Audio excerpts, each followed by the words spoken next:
Baik, berikut adalah subbab yang terakhir tentang mekanisme pasar. Apa yang terjadi dengan mekanisme pasar di negara berkembang? Masih efektifkah mekanisme pasar ini menciptakan efisiensi penggunaan sumber-sumber daya dan menciptakan pembangunan yang besar? Atau sesuaikah berbagai aspek mikroekonomi yang digunakan untuk menganalisis tingkah laku pelaku ekonomi di negara berkembang? Nah, itu salah satu bukunya yang ditulis oleh J.H. Buke, ya, seorang profesor dari Belanda, menulis buku tentang Economics and Economic Policy of Dual Societies. Sebenarnya buku ini atau kasus yang ditulis ini adalah ketika beliau meneliti tentang Indonesia, ya, pada tahun 30-an, ya, pada tahun 30-an sampai dengan 50-an buku ini diterbitkan. Jadi sebenarnya mengambil studi kasus di Indonesia pada masa kolonial dulu.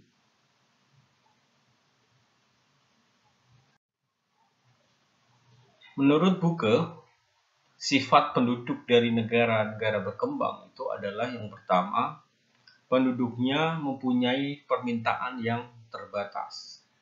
Terbukti dari penawaran tenaga kerja yang menurun apabila tingkat upahnya itu sudah melebihi tingkat kebutuhan hidupnya atau tingkat kecukupan hidupnya.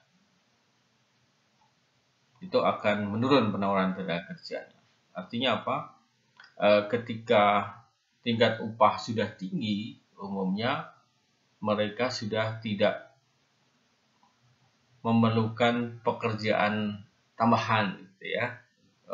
Analoginya begitu. Jadi sudah segini aja, gitu ya. Nah, itu mungkin memang penelitian tadi kan saya katakan terjadi sekitar tahun 30-50-an. Kemudian yang kedua, usaha dan kegiatan mereka, para penduduk itu lebih ditekankan pada kegiatan memenuhi keperluan sosial dan bukan untuk memenuhi keperluan ekonomi. Pekerjaan-pekerjaan yang dilakukan untuk mencari keuntungan itu ada tapi sangat terbatas.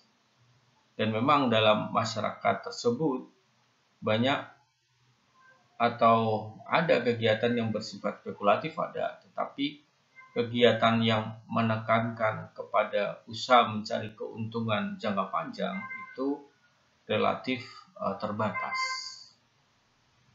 Kemudian masyarakat juga memiliki kedisiplinan dalam bekerja yang kurang.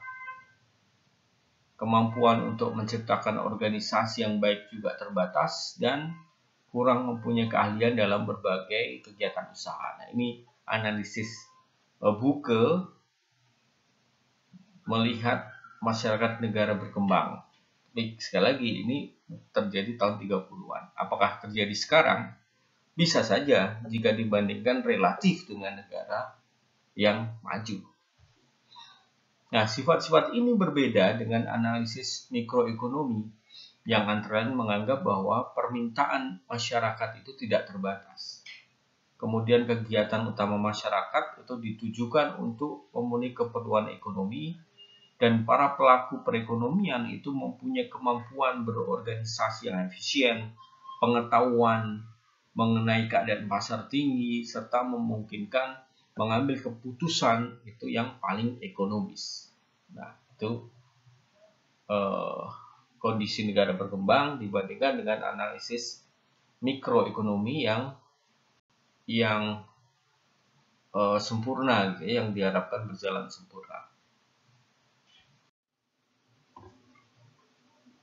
Buke dan beberapa ahli ekonomi lain yang tentunya sependapat dengan beliau pada hakikatnya mengatakan bahwa karena kerangka dasar sosial dan institusional dan juga tingkat pembangunan negara berkembang itu berbeda dengan negara maju, maka corak perilaku masyarakat dalam menjalankan kegiatan ekonominya itu juga berbeda.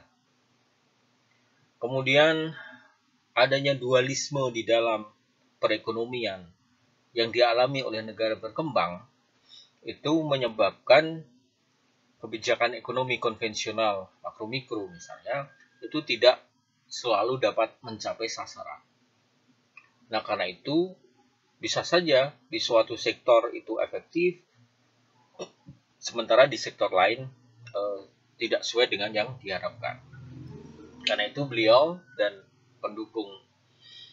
pendukungnya atau yang sependapat dengan pendapat Google mengusulkan kebijakan ekonomi itu bersifat dualistis. Artinya dibedakan untuk kebijakan ekonomi untuk sektor modern dan satu sisi kebijakan ekonomi untuk sektor tradisional. Ambil contoh misalnya kebijakan suku bunga misalnya ya untuk sektor pertanian khusus, kemudian untuk sektor industri khusus misalnya. Atau insentif pajak untuk sektor pertanian beda dengan sektor jasa misalnya.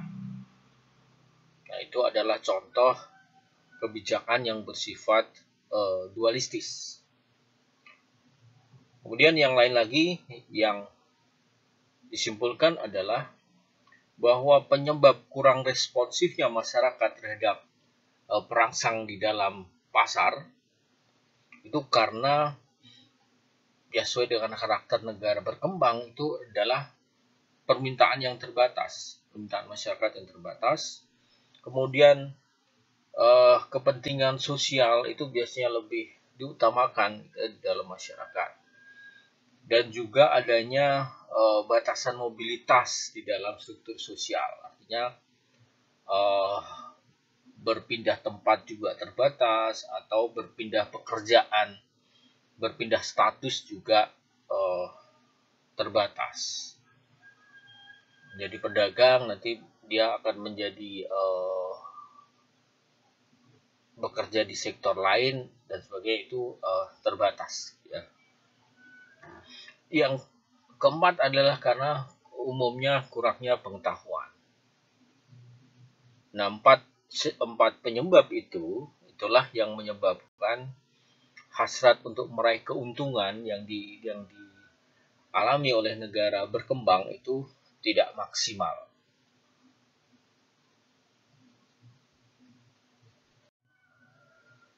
Nah, kemudian oleh salah satu tokoh ekonomi bangunan yang terkenal juga, dia berasal dari Myanmar, itu Lamin ini pada tahun 1965 setelah munculnya teori dari buku dan sebagainya,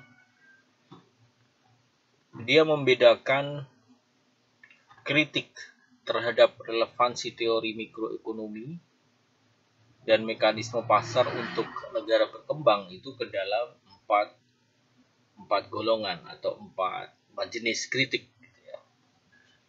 Yang pertama, ada golongan yang mengkritik perbedaan tingkat kesempurnaan mekanisme pasar, pelaksanaan mekanisme pasar di negara maju dan negara berkembang. Jadi ada yang mengkritik masalah itu. Mobilitas faktor produksi, sumber daya yang mudah dibagi, pengetahuan masyarakat dan sebagainya yang dialami negara berkembang, ya, yang masih kurang. Sehingga apa yang diperlukan adalah campur tangan pemerintah.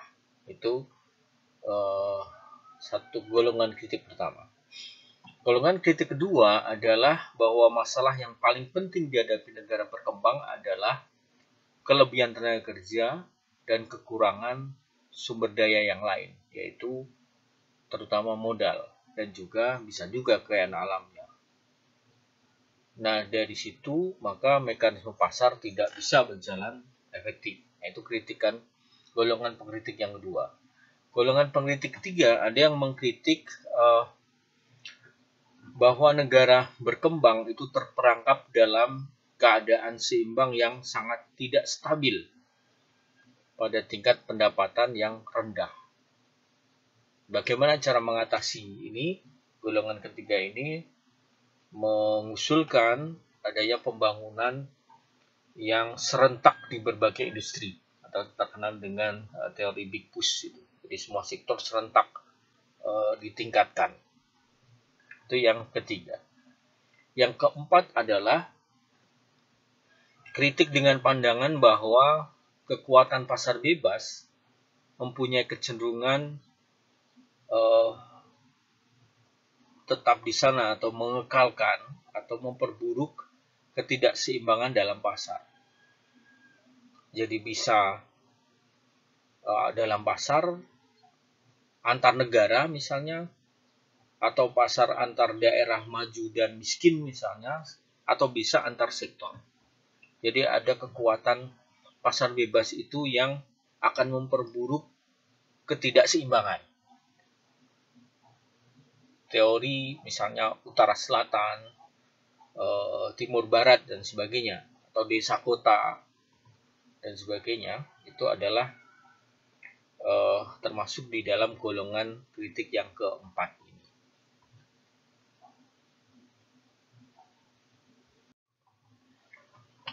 Simpulannya adalah dari kritik-kritik tersebut di atas, maka secara umum bahwa penggunaan sistem mekanisme pasar di negara berkembang itu memang tidak dapat mengatasi masalah ekonomi yang dihadapi oleh negara berkembang keseluruhan gitu ya, dan tidak dapat menciptakan bangunan yang pesat.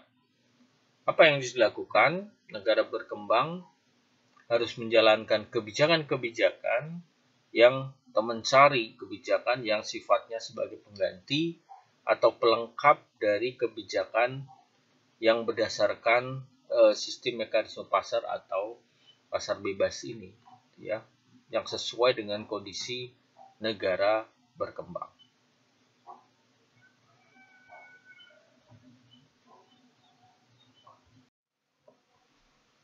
Baik, demikian penjelasan saya untuk bab atau pertemuan ketujuh ini. Dan ingat bahwa materi pertemuan ketujuh ini sebenarnya juga erat hubungannya dengan pertemuan kelima dan keenam. Dan juga didasari oleh pertemuan berikut atau pertemuan sebelumnya tentang teori ekonomi bangunan. Jadi kalian saya mohon untuk membuka kembali materi-materi sebelumnya. Terima kasih, selamat belajar dan tetap jaga kesehatan. Assalamualaikum warahmatullahi wabarakatuh.